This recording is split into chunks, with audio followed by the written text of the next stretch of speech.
छठी मैया, जय छठी मैया, जय छठी मैया, जय हो छठी मैया।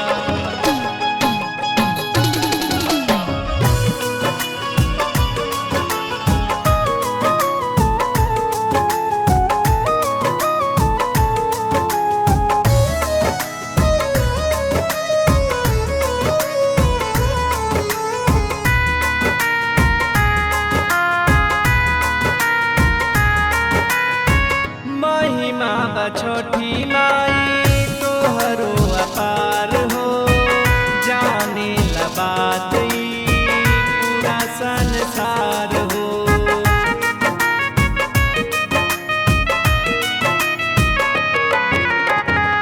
बाझिन के पुत्र देलू निर्धन के धनमा, पूरा होला सपना जे करे मन से भजनमा।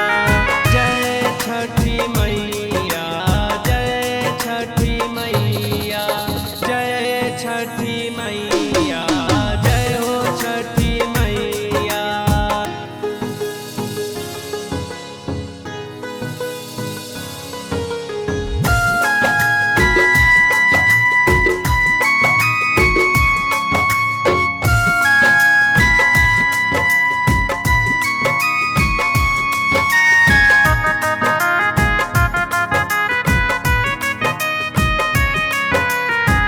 कोसी भराइब माई पूरा करी सपना, गौरा सजा के आइब माई तोहरा अंगना।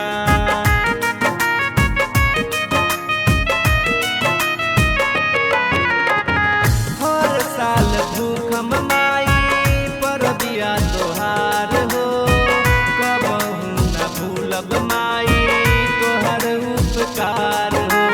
जय छठी मैया, जय छठी मैया, जय छठी मैया, जय हो छठी मैया।